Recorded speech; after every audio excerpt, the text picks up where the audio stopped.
Fridtjof Schion sur les traces de la religion pérenne. Synthèse et conclusion. Deux énonciations dominent et résument la pensée védantine. Le monde est faux, Brahma est vrai. Et tu es cela, à savoir Brahma ou Atma. Perspective de transcendance dans le premier cas et perspective d'immanence dans le second. Les deux idées rendent compte, chacune à sa place ou à sa façon, du mystère de l'unité, l'une en exprimant l'unicité et l'autre la totalité. Parler de la réalité une, c'est dire qu'elle est à la fois unique et totale. L'unité est l'en-soi ou la quiddité du réel absolu. Or, quand nous envisageons celui-ci sous l'aspect de la transcendance et par rapport aux contingences, il apparaît comme unicité, car il exclut tout ce qui n'est pas lui. Et quand nous l'envisageons sous l'aspect de l'immanence et par rapport à ses manifestations, il apparaît comme totalité, car il inclut tout ce qui le manifeste, donc tout ce qui existe. D'une part, le principe qui est objet par rapport à notre cognition est au-dessus de nous, il est transcendant.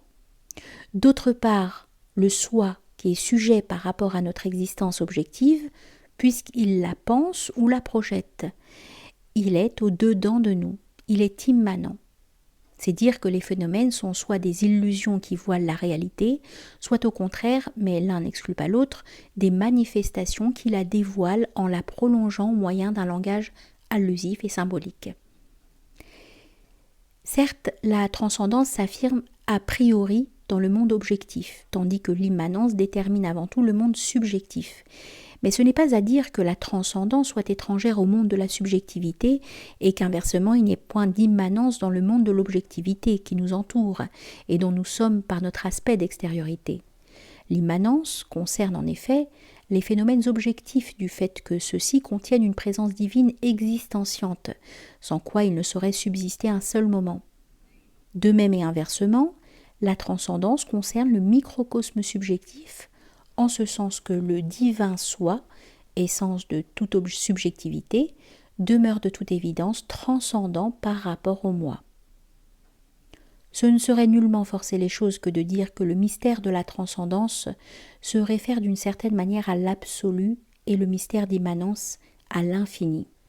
Car les éléments de rigueur, de discontinuité ou de séparativité relèvent incontestablement du premier de ces deux aspects divins fondamentaux, tandis que les éléments de douceur, de continuité ou d'unité relèvent du second. La perspective de transcendance exige que dans l'évaluation habituelle des phénomènes, nous ne perdions de vue ni les degrés de réalité, ni l'échelle des valeurs, c'est-à-dire que notre esprit soit pétri par la conscience de la primauté du principe, ce qui au fond est la définition même de l'intelligence.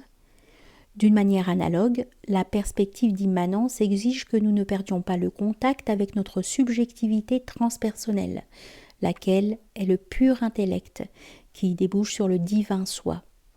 Et elle exige également, ipso facto, que nous voyons quelque chose du soi dans les phénomènes, de même que inversement, la perspective de transcendance exige que nous ayons conscience de l'incommensurabilité, non seulement entre le principe et la manifestation, Dieu et le monde, mais aussi entre le soi immanent et l'ego. Si le principe transcendant prime, éteint, exclut ou annihile la manifestation, le soi immanent, lui, au contraire, attire, pénètre et réintègre le moi. Non tel moi sans doute, mais le moi comme tel, c'est-à-dire l'ego accident, en tant qu'il parvient à s'incorporer d'une manière suffisante à l'ego substance, c'est-à-dire à l'homme intérieur vivant du pur intellect et libéré de la tyrannie des illusions.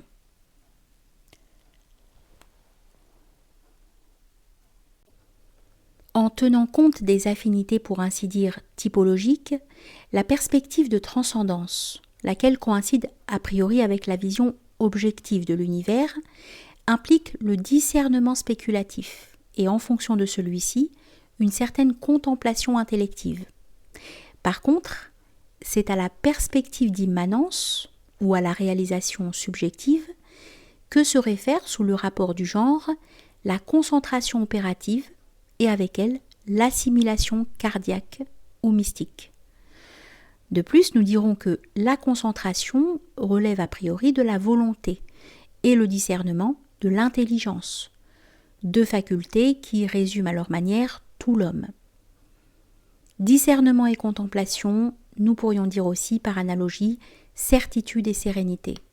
Certitude de la pensée et sérénité du mental tout d'abord, mais aussi certitude et sérénité du cœur, donc dérivant non seulement de la vision intellectuelle du transcendant, mais aussi de l'actualisation mystique de l'immanent. Réalisées dans le cœur, la certitude et la sérénité deviennent respectivement la foi unitive et le recueillement contemplatif et extinctif, la vie et la paix en Dieu et par lui, donc l'union à Dieu. La perspective objective, axée sur la transcendance et le principe, débouche nécessairement sur la perspective subjective, axée sur l'immanence et le soi, car l'unicité de l'objet connu exige la totalité du sujet connaissant. On ne peut connaître ce qui seul est qu'avec tout ce qu'on est. Et c'est ce qui indique et prouve que la spiritualité, dans la mesure de sa profondeur et de son authenticité, ne saurait rien laisser en dehors d'elle. Qu'elle englobe non seulement la vérité, mais aussi la vertu, et par extension, l'art. En un mot, tout ce qui est humain. Vincit omnia veritas. On devrait ajouter vincit omnia sanctitas. Vérité et sainteté. Toutes les valeurs sont dans ces deux termes. Tout ce que nous devons aimer et tout ce que nous devons être.